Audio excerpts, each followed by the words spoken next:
Good evening, all of you. Welcome to Vitasta Publishing Facebook Live. We have with us Dr. Sudip Kar Purkayastha, who has translated Dr. Syama Prasad Mookherjee's book Bengal Famine and Unpunished Genocide. This book has been translated and edited by Dr. Sudip. Hello, Dr. Sudip. Namaste and Namaste. welcome. Namaste. Thank you very much for having me in your program. My first question to you, Syama Prasad Mookerjee contribution to India has not been objectively assessed, and somewhere you have mentioned it in your book also. So, uh, is his contribution? What are the reasons that has eclipsed his contribution, and how vital is this writing to his contribution? So, uh, it's a question which is very, a loaded question. It requires a very long answer. I try to keep it as short as possible. Sure. To start with, I believe as far as the leaders which Bengal has contributed to the national stage.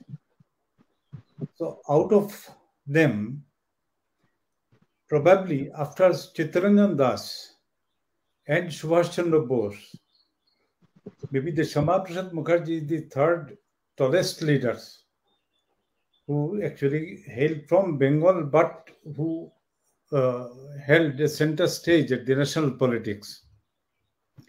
As far as his contribution is concerned,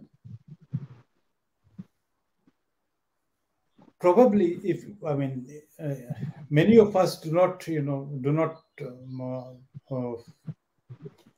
recognize the fact that he came into the active politics in probably 1943 around, and he died in 1953. So he's active politics, the mainstream politics. Before that also he was a member, but he represented Calcutta University in the Legislative Council or Assembly. But as far as mainstream politics concerned, he came in 1943 to be more closer, and he died in 1953. In 10 years of time, his contribution to the Bengal politics and Indian politics have been immense. So of that, the most important is probably not only what he has already done, but his ideology is now also influencing the Indian politics. So in this particular century, the 21st century, the dispensation who are at the center and who have got the responsibility of serving the people of India, they are also, in fact, they have come on the basis of his ideology, which is one of the foundations of that. So therefore, Johnson and then thereafter the present regime. Now it may be a matter of argument as to what extent his ideology is being pursued, or that's a different matter.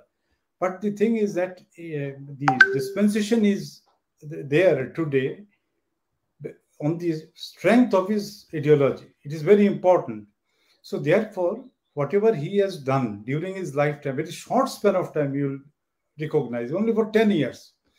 And that 10 years of time, he has shaped and he has contributed to the politics of the subcontinent in a very profound way. Bengal Famine was only one of the very many things which he has done in this very short span of time. So probably the most important thing is that the future generations of Indians, he will have a very decisive role to play. Now, coming to your specific question as to how important is this famine, is very important, because in case of famine, what happened is, it was actually, according to my study and my research, right, it was possibly a creation of the colonial regime hand in gloves with a communal regime in the province of Bengal. So in that, he had to take on the might of these two regimes, two very oppressive regimes. That is what he has done. He carried his fight, you see, through three different platforms. One was that in the legislature. So in the legislatures, his speeches and all that, it is forming a part of this book. Three very important speeches. So one of the speech, it was delivered when the famine was just started. The second one was when the famine was in the peak. It was the peak. It was in the month of September. And the last speech which was reproduced in this book, this was when the famine was ebbing. Epidemic was actually, it was in full burst. There is no doubt, but famine per se, it was to some receding. So what he has done is, he did not lie. I mean, it is not a literary work as far as Syama Prasad Mookerjee is concerned. Not a literary work. He was constantly fighting against these forces who were trying to perpetrate this famine and inflict that misery on the people of Bengal.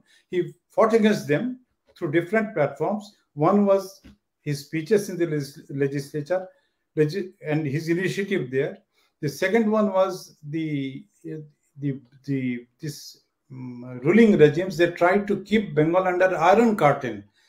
The press was gagged, and they did not allow the information to travel. Even within Bengal, it was difficult. The information was not reaching from one place to another.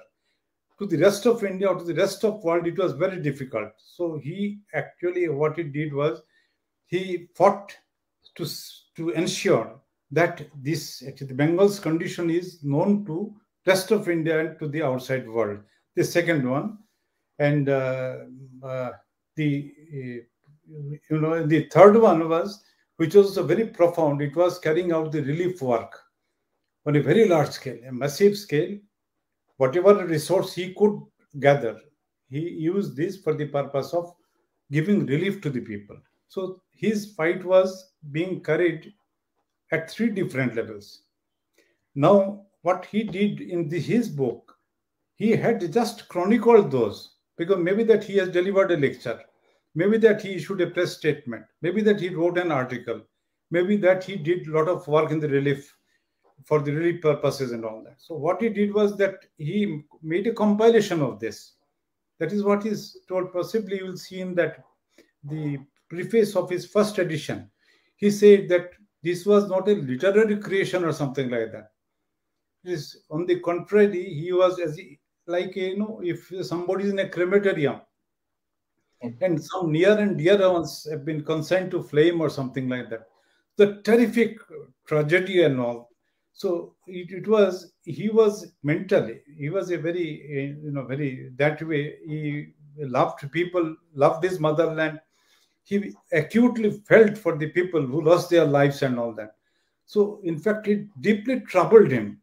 But despite that, what he did was that because this was also one of the methods of his warfare against these forces. This book was also one of at that particular point of time, it was one of the methods, because through book, he compiled all his lectures, articles and all that, and he presented it before the people. So when the book was presented, it was very quickly, it was sold. The first edition was sold, and the second edition had to be brought in. But thereafter, unfortunately for for Bengal, then there was one after the other tragedies affecting. You will be aware.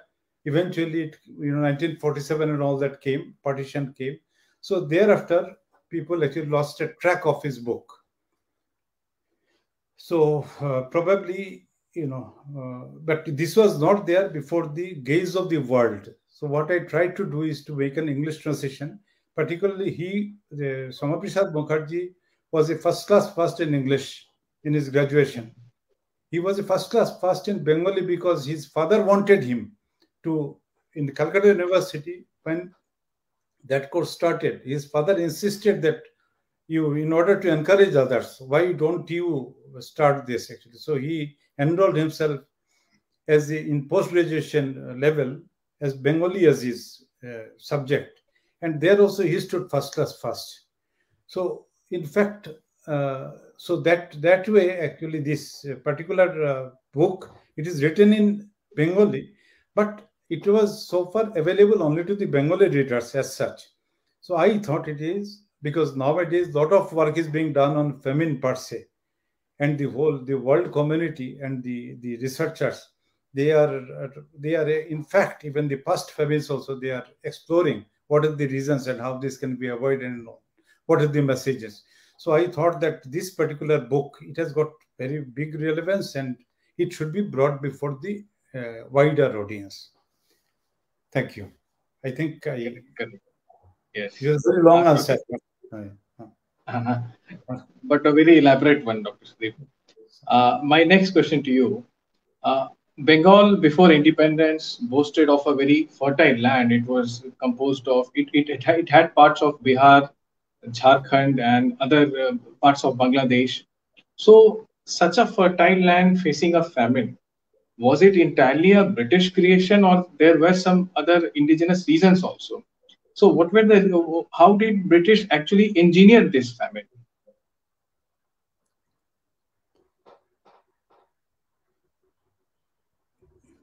Like through introduction of cash crops, by not allowing the farmers of Bengal to grow what they wanted to cultivate, something like that. So on that, in fact, there are a number of studies done on this. Actually, whether the available crop was that so inadequate as to warrant that famine of this magnitude. So okay, more or less, it is a settled fact now that yes, 1942 winter, there were some kind of natural calamities in Bengal and affecting the coastal areas. Midnapur, for example, was one of the affected areas. But whatever it is, the stock of food crop which Bengal had in that particular year, it did not warrant a famine of this magnitude. Right. It did not. So there is a settled fact. Even very scholarly work has been done, including Professor Amartya Sen, Nobel Prize winner. And he also made a detailed study. Of course, he studied the famine from a different angle, from the point of view of economics. But as far as the food stock is concerned, it did not warrant that. So what they did was they brought about this. The question is why they should bring about a famine of this dimension. That's a different question. But how they did, the methodology was simple. One was that from Burma was taken over by Japan at that time. Second World War, during course of Second World War. Second World War. Second World War, by 1942, Burma went into the position of Japanese. Japan. So that is also, in fact, from Burma, there used to be rice coming into Bengal. Okay. Actually, it will be too simplistic to say that whatever the Bengal was a very fertile land and whatever Bengal produced should have been enough. In fact, after British coming, many of the things became matter of commerce. So, as you suggested, the cash crop, maybe jute or many other. So it was probably, and there were exports and imports. So therefore, not that the whole of the fertile land of that was used for the purpose of producing rice. That is one.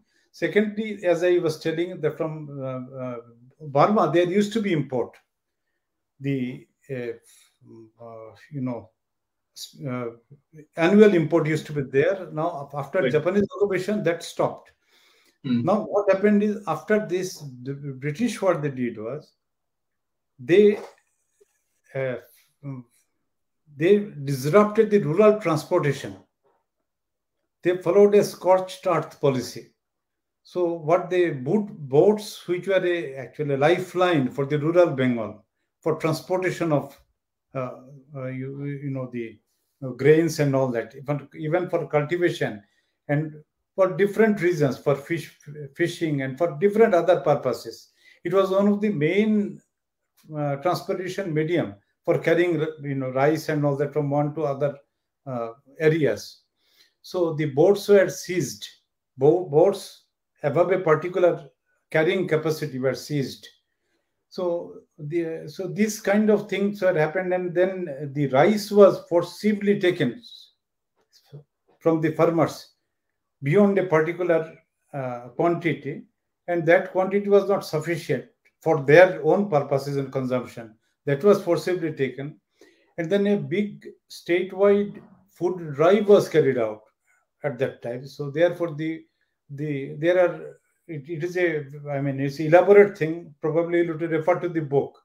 So right. Here, what happened is H.S. Varabardi, he was the civil supplies minister at that time. So the league was in power.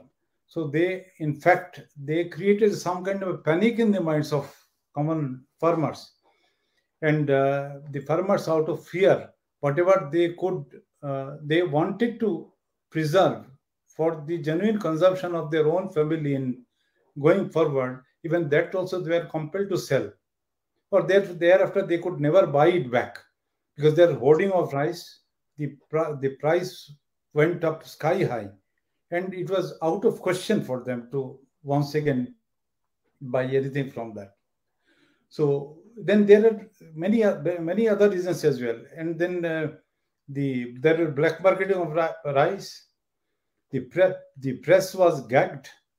The press was not allowed to report.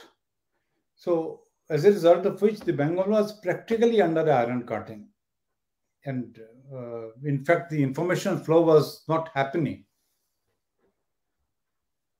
Right. Dr. Sudip, another thing very interesting, as you initially mentioned in your answer, that there were two governments against which Dr. Mookerjee was pitting himself against. The provincial government, Muslim League, was in a very dominant position by this time, and there were a lot of Muslims dying in Bengal because of famine. So didn't the League feel for them, felt anything for them, and did they not resist? Because there were a large number of Muslims who were victims of these engineered famine. That is a very pertinent question, and many people have got this down. So for that, probably it will also be little longer. This answer will be sure, sir. Carry on, please. So if you recall, in 1937, an election was held in British Indian provinces. So provincial elections, right? Provincial, under the Government of India Act 1935. 1935. So out of that, what happened is about 8 provinces, Indian National Congress was ruling in 8 provinces. 8 provinces. So either singly or maybe in coalition with others. Right. Others. 3 provinces were left out of them, of which 2 were very important. One was Punjab and the other was Bengal. But Bengal right. was probably at that particular point of time, Bengal was very politically, economically, very important province. Socially, culturally, it was probably occupying the center stage at the national life. So, and in fact, the Muslim League was in fact formed in Bengal, in Dhaka. So, right. So in fact, and Muslim League was trying to get a foothold in Bengal. So despite that, what happened is 1937 election, Muslim League did not get the majority. Majority went to Indian National Congress. Congress was eminently in a position to form a government. So it is a very big chapter, because there the Subhash Chandra Bose, he tried his best to form a government there. And it could have, because the Krishak Praja Party led by Fazlul Haq, they were willing to join hands with Congress and form a coalition government in Bengal. So the Krishak Praja Party led by Fazlul Haq, it was relatively a secular organization compared to Muslim League. So here what happened is that the unfortunately, the Congress did not show any interest. They spurned that offer. So they spurned the offer. Now, this is a very sad chapter of Indian history. It's a matter of speculation, had Congress formed a government at that time with the Krishak Praja Party as a coalition partner, possibly the history of Bengal would have been different, and history of India would have been different. Would have been, certainly. Would have been different, because the demand for partition at the Bengali was one of the very important contributing factor for that. Bengal, I mean the Muslim League of Party of Bengal, they created such a situation. You will remember that Direct Action Day and Noakhali and all that. Many things happened in order to press home their point. So, but that particular thing, they in fact, the whole things would have been different. Now, what happened is that Congress refused. Subhash Chandra Bose tried his level best on this particular issue. He had a sort of a deep difference of opinion with the Mahatma. He had actually that. He usually had. Sorry? He usually had. But on this particular, this was one of the very big contributing factor to their, that ongoing differences. This was also one of the very important things, because he could realize, because had Bengal been also under control of Congress, then British India, there would be 9 out of 10, 11 provinces would have been under Congress control. The matter would be extremely different. So what happened is the League was in a desperate situation. So after he was spurned, actually the Fazlul Haq was spurned, Fazlul Haq went to Muslim League. And Muslim League and Fazlul Haq, they joined hands, and then they formed a coalition government. And from then onwards, the politics of Bengal became extremely communal. Now, in 1943, in the first question you asked what is his contribution. Syama Prasad, in fact, one of his major contribution was he came into active politics in 1943, and almost within a year, he formed a sort of formed a structure with Sharad Bose. Sharad Bose was the brother of Subhash Chandra Bose. You have mentioned this in your book. These interesting. Correct. So they in fact, what happened is even maybe within a year or so, they saw that the Muslim League government is ousted, and Fazlul Haq, the gentleman, the leader, he was an influential leader, and he was, as part of Muslim League, he moved the Pakistan resolution in the Lahore session of Muslim League. A very important person. So when that person, Fazlul Haq, he also happened to be the Chief Minister of Bengal, or Prime Minister, as some people used to call as Prime Minister of Bengal. So the Fazlul Haq was snatched away from Muslim League, and a secular coalition government was formed, in which Fazlul Haq and Syama Prasad Mookherji, they gave the first secular government to Bengal. It was a very popular government. Now, the Muslim League, for Muslim League, it was a danger signal. And even for the British also, it was a danger signal, because the British wanted to divide India. So if the theme of Pakistan is lost out of a truly secular formation in Bengal, then it hurts both the League as well as British. So League was very desperate, because it is not, we shouldn't see the political situation of Bengal as it existed in 47 with that which existed in 1943. 43 Muslim League did not have such a firm foothold in Bengal. They were competing. They were competing with Fazlul Haq party. So, in fact, as a result of this, they wanted to secure their foothold. And for that particular purpose, Muslim League, even at that particular point of time, was not a mass-based party. It was yet to become. So it was only later on, maybe after 44, 45, Muslim League became a mass-based party in Bengal. Before Yes, the they won all the Muslim majority seats, almost all of them. in 47, In 47, 44 provincial election, not in 37, but sorry, in the 44 provincial election, the later one.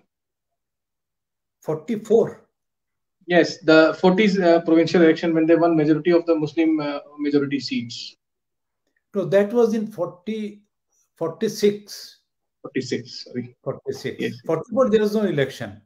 In 46 when Diet Action Day and things like that happened. Yeah. So for them, in fact, you asked the question why they should.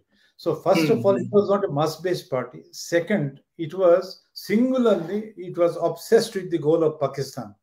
At any cost, they have to secure Pakistan. And thirdly, it wanted to take the entire Bengal, wanted Bengal to be part of Pakistan. So these were all its agenda. So here, the league wanted to create a tyrannical regime so that there should not be any political force which dares to oppose them. So as a result of which, the loss of Muslim lives in Bengal, it was probably a sort of a collateral damage. It's a collateral damage when you want to gain something bigger. So you don't ignore the small things. Small things to them, though human To them life it was. to them for their political objectives.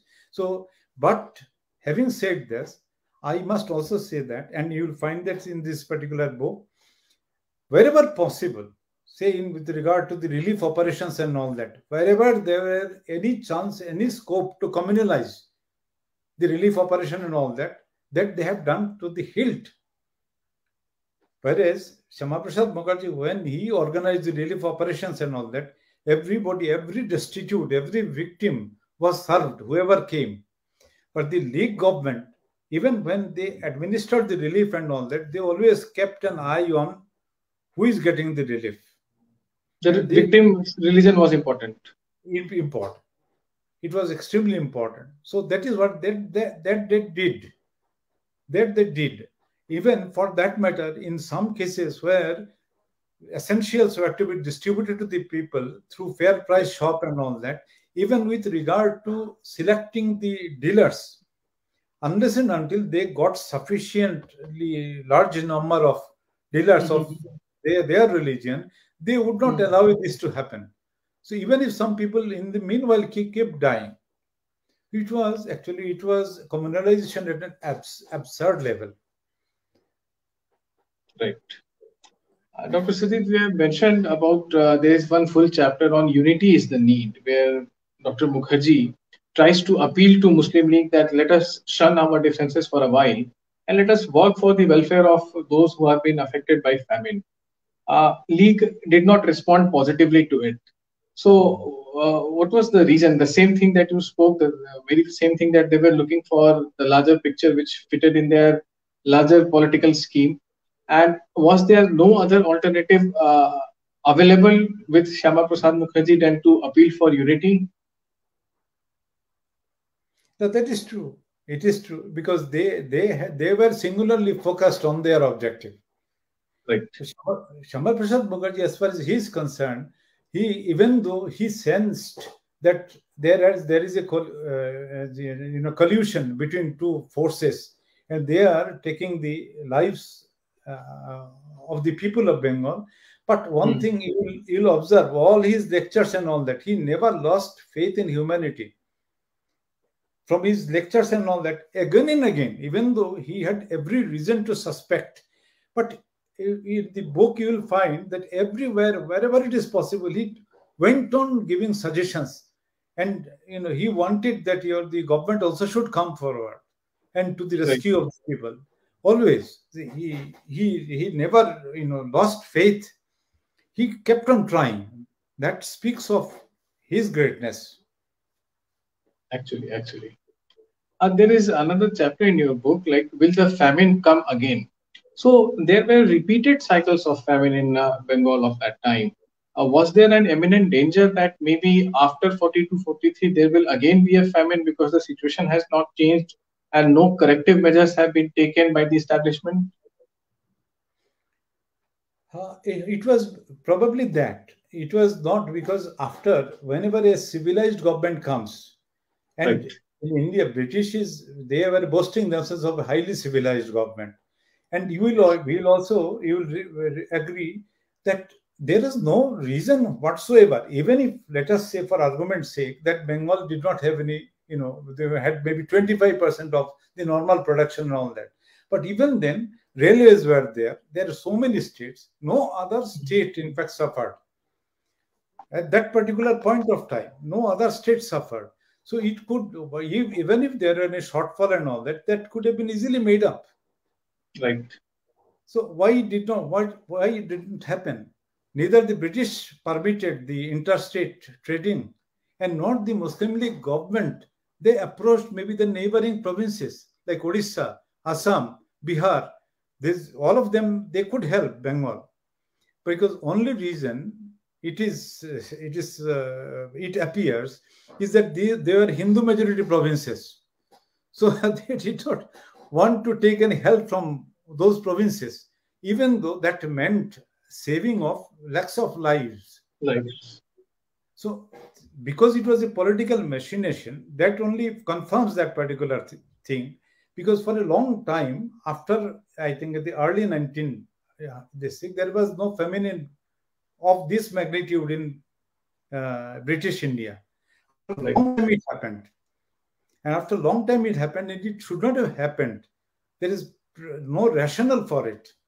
So it happened because of political machination, and therefore there is a chance that if they do not mend their ways, and if their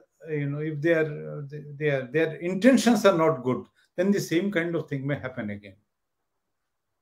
Sounds very similar to what Stalin did in USSR, Ukraine. The same engineered famine was brought there to control make Ukraine a part of USSR. Yeah, Ukraine is a very please. Actually, I interrupted you. No issues. This was my analogy. Okay. Another thing that I wanted to ask you, Dr. Sudeep, that the loss of life that happened because of famine was obviously there. Very unfortunately, lakhs of people were killed. But how did this famine actually damage Bengal's social fabric in terms of social cohesion within Bengal?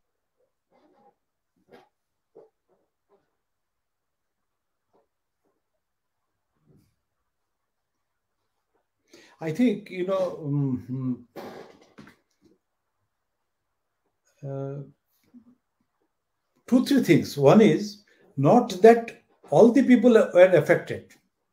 Right. It was the poor people who were affected.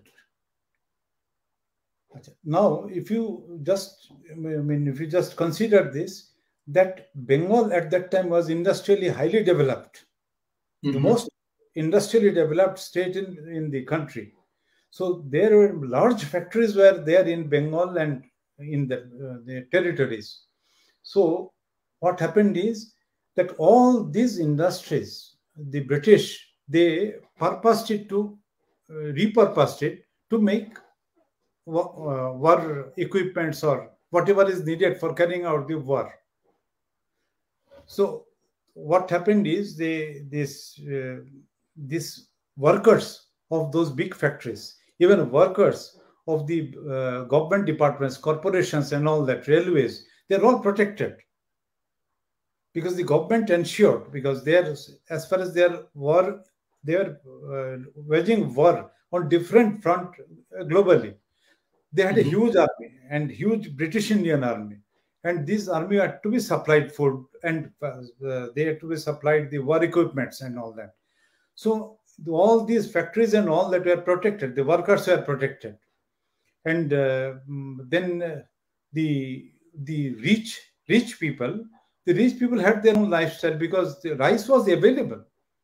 We must recognize that rice was available in black market. It was available, high price.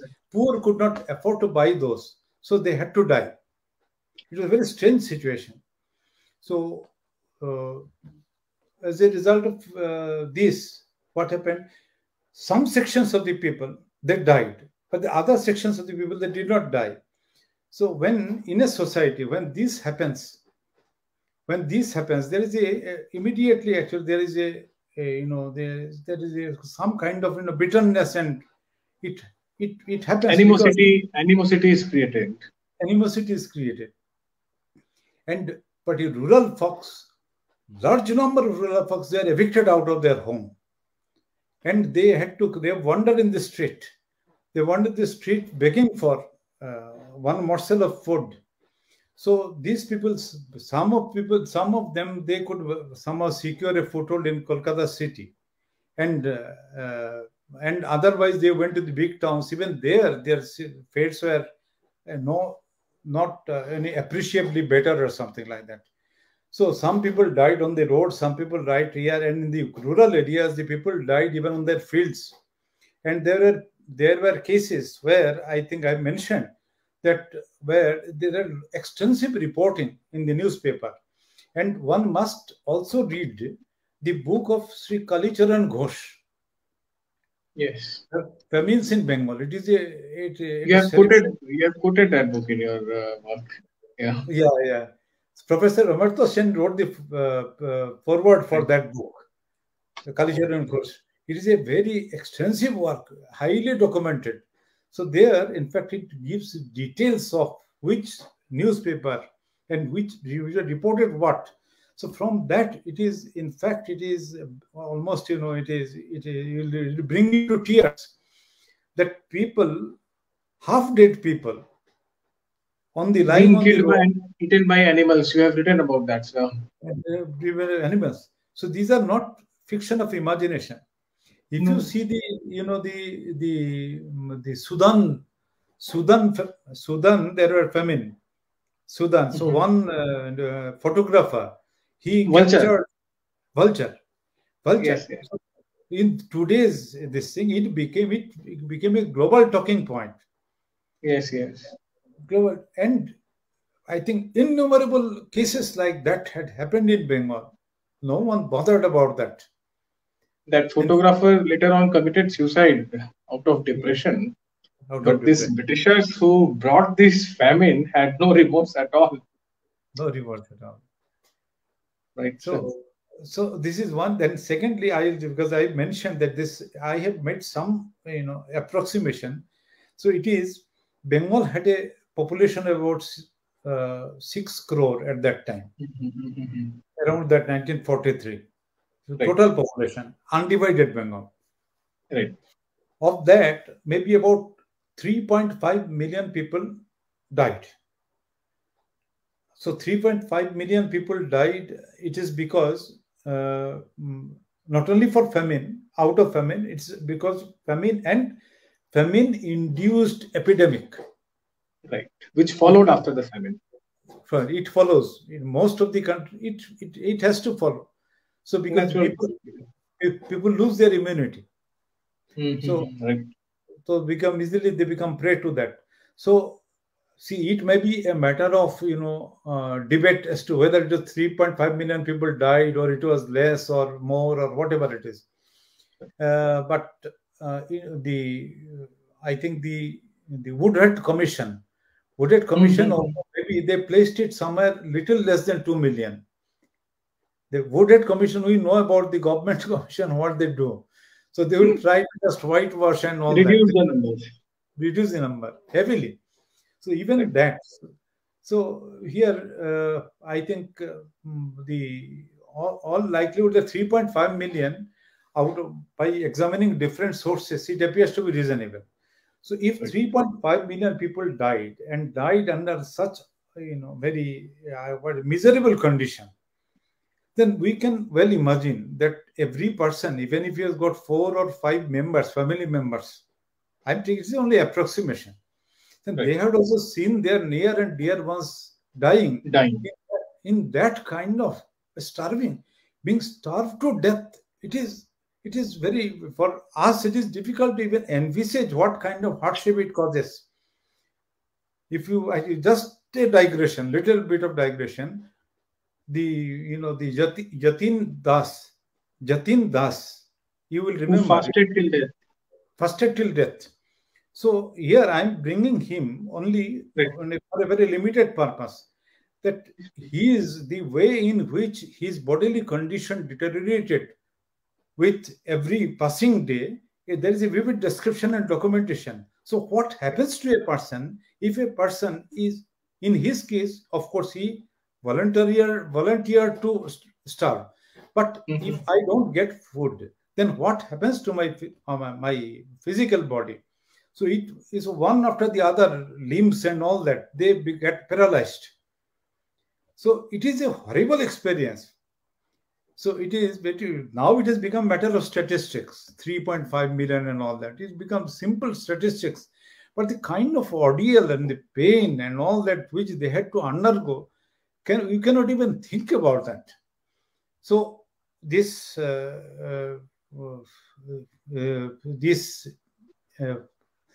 people, see, if I consider that every family, about 4 people survived, they also survived with debilities, because they may have just survived, but survived by losing all their physical capacities to take up any gainful employment or something like that, because they must have been finished actually vitally and all that. So these people, when they have seen their near dear ones passing like that, and the manner in which the dead bodies were dealt with, large number of corpses brought together and tied together and consigned to flame, those who were lucky, but those who are not that lucky, they were being eaten by dogs and foxes. And somewhere, so this kind of thing they have seen before their eyes, and they did not have the money enough in order to make arrangement for the last rites, for giving a burial or whatever it is. So because of this, I think the estrangement from the mainstream society of the people, it became vital, because even if 3.5 million, if you multiply by 4, which is my approximation, about how much? About 20 million people. 20 million. 20 million people. So I can conclude that about 1/4 of the population of, or 1/3 or India, 1/3, they were affected, very badly affected by this. So these kind of, then lack of trust, and then the what issues is the lack of, how do you look at one who does not help you in case of your this thing. So, and when your near and dear ones are going, you are not getting to this thing, and if the rest of the society, they are not that affected, then obviously there is a social cost to this. So absolutely, there is one. And secondly, the village, many people, large number of people are evicted out of their village home. So village is an interesting thing. You will find that in rest of India, most of the people had got a second home. Even those who are living in cities, they have got a home in their village. There is a village home. Native and village. Sorry? Native home at village, something like that. Native home. Native home is the abode of peace. It helps people keeping their mental equilibrium and all that. It is carrying on that eternal spirit and force of Indian civilization. So, but in Bengal you will find the large number of people do not have any native village. So many of them were thrown out of their village and they could never go back and resettle. And because they had no other place to go, sir. They had no other place to go. No other place to go. So they could not go back to their home again. They are thrown out. And they are thrown out forever. And secondly, it is not then famine was one. Famine was one a mighty blow to the social stability of the Bengalis. And the second one was partition, which came in close succession, 1947. Right. Very large number of people, they lost their root, and they came and they had to settle. So, in fact, one of the, I think, important reasons for many people in Calcutta or whatever is you to find that with very low level of tolerance and patience. It is because I think it is my own observation. It may have something to do with this. So the people once who have had a very big house or land or cows and all that, now they come and they're finding shelter in one room, their whole family, and they had to work very hard in order to make two ends meet every day. So what happens to their social life and all that? That needs to be considered. So I think it may be that because of that famine had brought a division, and that division there was no social, I called it catharsis. There was no catharsis, so that the people there were some people who had faulted, obviously who had faulted. They could have been more sympathetic and more accommodative and more coming forward. Even many people could have fought with the government. They could have exercised their power, influence, and all that. The privileged could have asserted themselves. The privileged people could have asserted themselves to at least reduce the intensity of this famine, which they did not do. So as a result of which, that particular division which was created during famine, it actually further enhanced after the partition. After partition, there was no reconciliation. There's no reconciliation.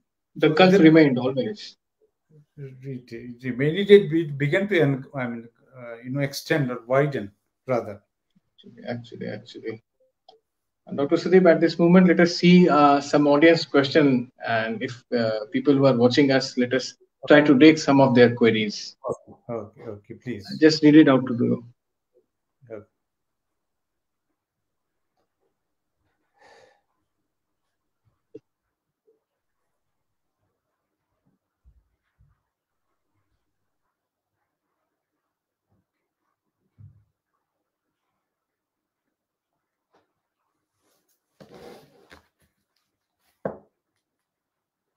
जी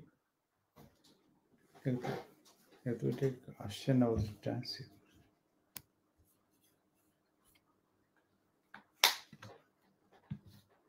ठीक है जी.